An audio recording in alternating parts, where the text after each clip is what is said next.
अरे जोर से बोला करो यार ऐसे।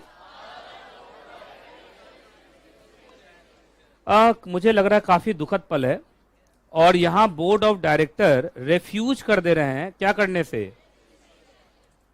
टिक लगा लो यार, ऐसे टिक लगा लिया करो। मतलब मैं ऐसे क्यों करता हूं? मतलब हैंडराइटिंग प्रैक्टिस करता हूं मैं अपना। ऐसा इसलिए करता हूं, जब एग्जाम टाइम में रिवीजन करोगे ना तो मेन मेन पॉइंट पर नजर जाएगा। एग्जाम टाइम में आपको मालूम नहीं है, बहुत दिक्कत में आओगे तुम लोग।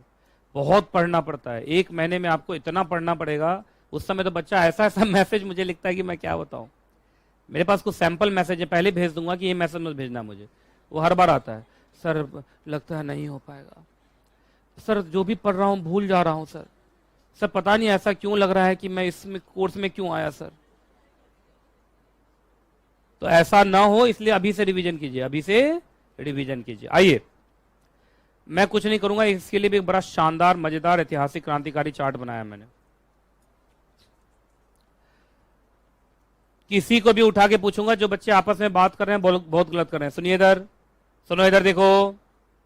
मान लो आप बोर्ड ऑफ डायरेक्टर, मतलब company secretary, board of director सब यही है। मतलब कंपनी के पास आप गए कि सर मैंने शेयर्स खरीद लिया, अब मेरे नाम से शेयर चढ़ाइए और मेरे नाम से शेयर सर्टिफिकेट दीजिए, ये ना। पर बोर्ड ऑफ डायरेक्टर बोला नहीं करूंगा ऐसा।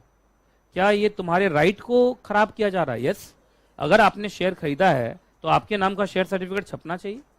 अगर आपने शेयर्स खरीदा है तो रजिस्टर ऑफ मेंबर पे आपका नाम चढ़ना चाहिए। तो सुनिए, अगर ऐसा बोर्ड ऑफ डायरेक्टर बोनाफाइड नहीं मैलाफाइड इंटेंशन से कर रहा है तो आप एनसीएलटी में जाके उनके खिलाफ क्या कर सकते हैं? अपील। कहां जाओगे जल्दी बताओ? NCLT, national company law appeal tribunal, sorry appellate tribunal बोला, national company law tribunal, NCLT में अपील कर सकते हैं। अब इंपॉर्टेंट ये है कि अपील कितने दिन में करोगे। तो प्राइवेट कंपनी का केस है तो अलग कहानी, पब्लिक कंपनी का केस है तो अलग कहानी। क्लियर है जी? अब इसको अच्छे से समझना, एकदम शांति से समझना, ठीक है। प्राइवेट कंपनी के केस में अपील करने के लिए 30 डेज मिलता है और पब्लिक कंपनी के केस में 60 डेज मिलता है। पहले ये मोटा मोटा समझ लो, पहले मोटा मोटा समझ गए।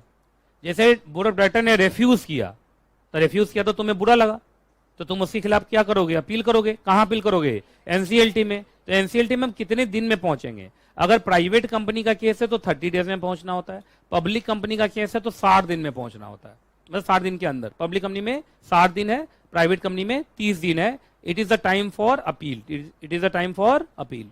पहले ये मोटा मोटे तौर पर समझ में आ गया? तुम भी मोटे मोटे तौर पर लिख दिए ऐसे 30-60? यस सर, यस सर, लिखे हो नहीं, मैं देख रहा हूं। और तुम्हारा बुक कहां है? सर एक नया बुक लिख रही हूं मैं। जल्दी से बुक लेके लिखो, हो चुकी, इतना कुछ छूट जाएगा ऐसे में तुम्हारा। चलिए अब सुनो, अब बोलोगे सर आपने प्राइवेट कंपनी की तरफ 30 डेज लिखवाया है, पर चार्ट में कहीं 30 है कहीं 60 है। आपने पब्लिक कंपनी के केस में 60 डेज लिखवाया है, कहीं 60 है कहीं 90 है। लोचा क्या है? एक काम करो, प्राइवेट कंपनी वाला पहले तुम पढ़ जाओ, अब फिर मुझे बताओ कि तुम समझ पाए हो कि नहीं।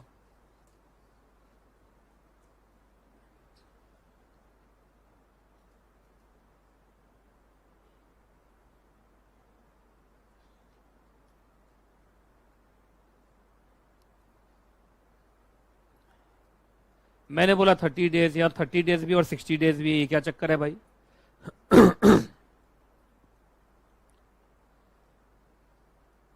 चार्ट में सब कुछ है। आपको मालूम है कहानी कहां है? कहानी यहां है।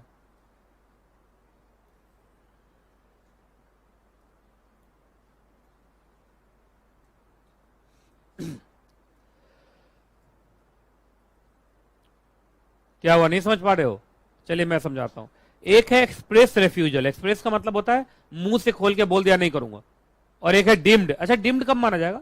30 दिन के बाद। अच्छा एक बात बताइए, रजिस्टर करने के लिए कंपनी को कितने दिन का टाइम है? 30 डेज का। अच्छा 30 डेज तक उधर से ना हाँ आता है ना आता है, इसका सीधा सा मतलब है कि 31वें दिन हम समझ सकते हैं कि डिम्ड रेफ्यूजल। तो आप समझिए, दिया 30 डेज का ही टाइम है दोनों में। पहले में बोला है जिस दिन वो मुंह से खोल के बोल दे, जैसे 5वें दिन बोल दिया, कितने दिन बोल दिया? 5वें दिन बोल दिया नहीं करूंगा, तो 5 दिन से आप 30 दिन गिन दीजिए। अगर शुरू से गिनोगे तो 35 डेज हो गया ना वो। लेकिन अगर आप बात करोगे डीम्ड रेफ्यूजल तो 30 दिन तो तुम इंतजार किए होगे, और देखा जाए आपका डीम्ड रेफ्यूजल में 60 दिन क्यों दिया, 30 दिन इंतजार का और नया 30 दिन, तो दिया तो नया 30 ही दिन है। क्योंकि 60 दिन की जब वो गिनती कर रहा है तो शुरू से कर रहा है जिस दिन आपने शेयर ट्रांसफर के रजिस्ट्रेशन का रिक्वेस्ट लगाया।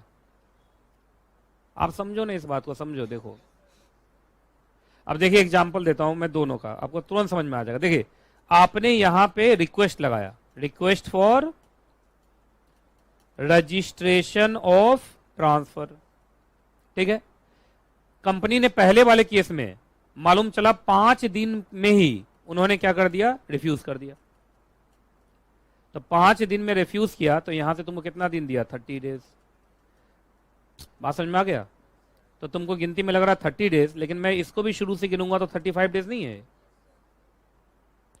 अच्छा दूसरा केस ये लो, तुमने यहां रिक्वेस्ट किया, अब डीम्ड रेफ्यूजल तो 30 दिन के बाद ही माना जाएगा। 30 दिन हो गया, 30 दिन तक उधर से ना हाँ हुआ ना हुआ, तो 31वें दिन तुम क्या समझोगे, डीम्ड रेफ्यूजल। तो 30 दिन और दो, तो 30 दिन अपील करने के लिए दोगे ना, तो अगर शुरू से गिनूंगा तो 60 दिन हो गया ना। तो जहां ये 60 दिन बोल रहे हैं उसको शुरू से गिन रहे हैं, लेकिन जहां वो 30 दिन बोल रहे हैं वो डेट ऑफ रेफ्यूजल से गिन रहे हैं। तो डेट ऑफ रेफ्यूजल का मतलब एक्सप्रेस रेफ्यूजल ना, क्योंकि डिम्ड में तो रेफ्यूज हुआ ही नहीं है, हम 31वें दिन अपने आप ही समझ रहे हैं रेफ्यूज। अब इसे समझ में आया कैसे कैसे हुआ ये? अभी भी नहीं समझ पाए हो तो उसको पढ़ो अच्छे से। प्राइवेट कंपनी के केस में अगर वो 30 दिन के अंदर रेफ्यूज करते हैं तो उसको क्या बोलते हैं हम, एक्सप्रेस रेफ्यूजल, मुंह खोल के रेफ्यूज कर दिया। और डीम्ड तो हमेशा 30 दिन के बाद ही माना जाएगा ना। क्लियर है कि नहीं क्लियर है? ये समझ में आ गया। अब पब्लिक कंपनी केस में बस इसी जगह 30 के जगह पे 60 को बैठा दो। तुम पहले दिन यहां क्या लिख दोगे, 60।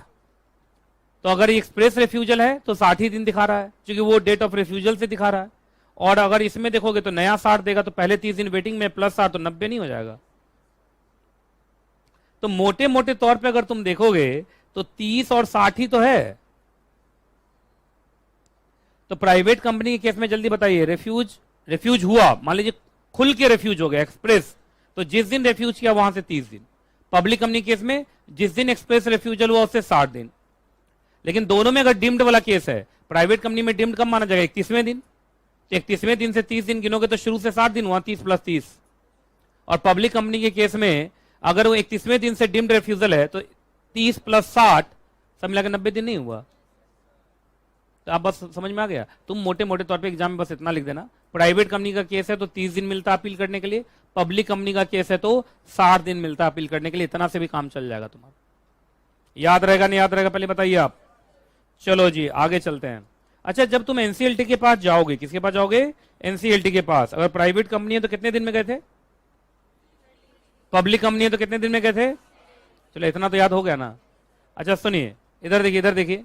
तो एनसीएलटी क्या क्या ऑर्डर देगा, ये ऑर्डर है, ऑर्डर ऑन अपील। एनसीएलटी क्या क्या ऑर्डर देगा बताओ, अरे लिख लो, order on appeal. Order on appeal कि जब अपील होगा तो एनसीएलटी क्या क्या ऑर्डर दे सकता है। आइए बताइए। सबसे पहले तो कंपनी को डायरेक्शन देगा कि जल्दी से ट्रांसफर या ट्रांसमिशन जो भी होना है 10 दिन के अंदर करो। अरे ये बोलेगा ना, अगर आपका केस अच्छा है, कंपनी मेलाफाइड थी और तुम बोनाफाइड थे, इसका मतलब तुम्हारा शेयर ट्रांसफर या ट्रांसमिशन होना चाहिए था, पर वो कर नहीं रहे थे, तो क्या कंपनी को ऑर्डर पास होगा एनसीएलटी की तरफ से कि 10 दिन के अंदर ट्रांसफर करो। क्लियर है जी। दूसरा, और तुरंत कहा जाएगा क्या करो, रजिस्टर को रेक्टिफाई कर। रेक्टिफाई का मतलब पुराने का नाम काटो नए का नाम चढ़ाओ, वही बात बोला जाएगा। और क्या कंपनी को डैमेज पे करने के लिए भी बोला जाएगा, कंपनसेशन। तो 3 हो गया, 1 2 3। कितने ऑर्डर आएंगे जल्दी बोलो, पहला बोलो। कंपनी को बोला जाएगा जल्दी से क्या कीजिए, ट्रांसफर या ट्रांसमिशन जो भी हुआ होगा 10 दिन के अंदर कीजिए। दूसरा, रजिस्टर को ठीक करो, पुराने का नाम काट के नए का नाम लिखो। तीसरा, अगर सामने वाले को लॉस हो गया तब तो कंपनसेशन भी दो। अच्छा कंपनी एकदम ढीठ निकली, कंपनी सेक्रेटरी जो है 1 नंबर का ढीठ निकला, एनसीएलटी का भी ऑर्डर नहीं मान रहा है। तो ज्यादा कुछ नहीं, एनसीएलटी का ऑर्डर नहीं मानोगे ना, ठीक है कोई बात नहीं। 1 साल से लेके 3 साल तक आपको क्या हो सकता है, जेल हो सकता है।